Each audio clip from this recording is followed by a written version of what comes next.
Здравейте!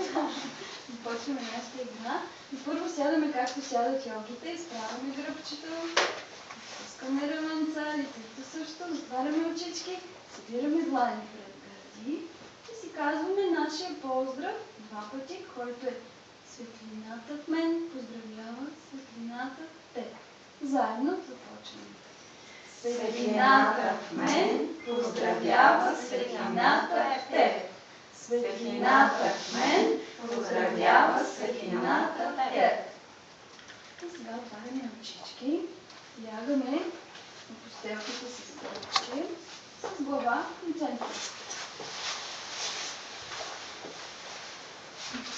Лягаме и затваряме очи и си представяме как все още не сме се събудили, сме в нашето топло меко леглце. Все още не сънуваме. Бавно слънчевите лъчи галят в нашето личице. Леко се пробуждаме.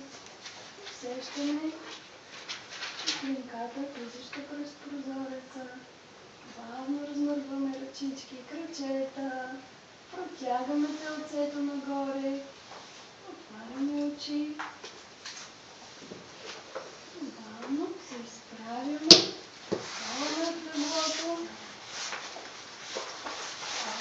Прави. Отваряме прозореца, за да влезе чист въздух. Изличаме навън. Усещаме хладинката навън. Виждаме на дървото пред нас едно птиче, което слагаме се, движи своята главичка на всички страни. Съвсем бавно движи. Виждаме вратлето на другата страна. Птичето раздвижва сега цялото си телце. Раздвижваме на другата страна. Хубаво. Духва един вятър навън. Виждаме поклоните, разпръстваме ръчички. Хубаво. Обуваме честите ръци. И тръгваме в кръгче настрани. Слизаме по стълбите да видим какво е си готвила мама с закуска. Раздвижваме, стъпваме на пръстчета. Нещо сме се обоцкали на петички. Подскачаме на едно кръгче и на другото. Стигнали сме до първи етаж, заставаме се на постелките и виждаме на масата приготвям сандвич. Седаме. Приготвим хубав сандвич. Какво искате да сложим в него? Шунка. Добре. Не сложим много. Тягаме ръчички, вдишваме, затваряме доматче, краставичка. Задържаме. Какво друго искате да сложим? Бомбони. Бомбони! Добре, слагаме бомбони. Вдишваме. Достатъчен ли ни беше? Гладни ли сме още? Жадни сме. Жадни сме. Добре. Свиваме се на кълбо. Представяме си, че на масата има лимонада. Мама ни е донесла лимонада. Хубаво. Стягаме всички мускулчета. Ръчички, крачета, главата. Хубаво. И изведнъж отпускаме. Стискали сме лимон, изпили сме лимонадата. Ставаме прави. Тръгваме на нашето вълшебно пътешествие. Аз ще ви кажа къде отиваме. Тръгваме с влакче към нашето приключение. Всъщност днес може да се поразходим малко в космоса. Ами с влакче стигаме първо до ракетата. Заставаме както сядат йогите и с рязко издишване свиваме коремчето. Дишаме като едно влакче.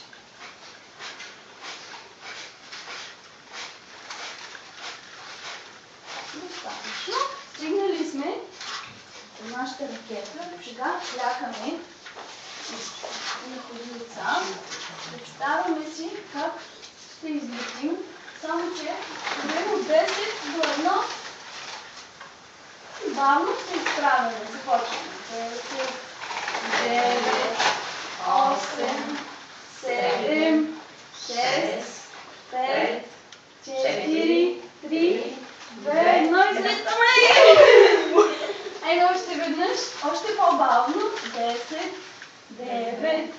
8, 7, 6, 5, 4, 3, 2, 1. Излитаме! И сега сме, дечица, вече в открития космос. Насреща ни виждаме нашата Луна. Знаете, че тя е най-добрата приятелка на Слънцето. И както в нашия живот искаме да постигнем баланс и хармония, какъв баланс и хармония има между Слънцето и Луната? Не знаем поздрава за Слънцето вече. Днес ще научим поздрава за Луната. Заставаме в началото на постелата. Тя къде е Луна? Луната се върти около Земята. Тя винаги с нас, винаги се върти около нас. Добре. Добре, сега аз правя и показвам, казвам думичките, вие повтаряте след мен. Ставайте. Хайде, започваме. Това е сърпът на Луната. Това е сърпът на Луната. Приятелка на Слънцето е тя. Приятелка на Слънцето е тя. Сутринта залязва, половинка е цяла, Половинка е цяла, а вечер пък изгрява, с цялата си красота. цялата си красота. Животинките в гората, Животинките в гората, помага им в тъмнината. помага им в тъмнината. С кратери и чудни същества, разсеяна е през нощта. Вселена е през нощта. Дълбоки океани и морета, Дълбоки океани и морета. криви и отливи издърпва тя. Приливи и издърпва тя. Магическа е нашата Луна, Магическа е нашата Луна. приятел, спътник на Слънцето е тя. Приятел, спътник на Слънцето е тя. Страхотни сте, браво!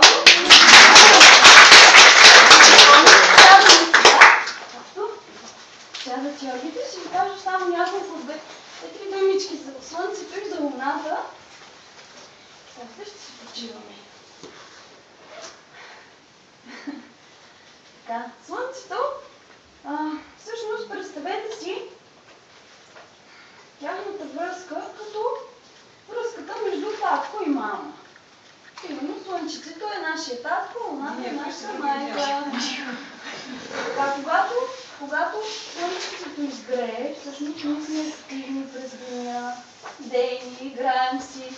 Когато Луната изгрее през нощта, ние сме по-тихи, по-спокойни, почиваме си. Винаги, дечица, важна е връзката и хармонията между двете, така както е в нашето семейство. Например, татко, ако работи много и няма време за нас да играе, ние не сме доволни, той също не е щастлив. А мама пък ако стои вкъщи и нищо не работи, нея също е скучно. Няма хармония, няма радост, няма игра. Нещо не е както трябва. Това винаги търсим в нас радостта от баланса и хармонията между Слънцето и Луната. Затова лягаме сега. Лягаме.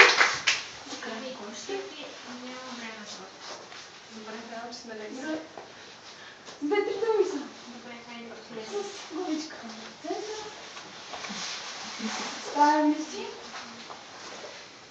Как отново се качваме в нашата ракета. От Луната трябва да се върнем към нашата любима Земя.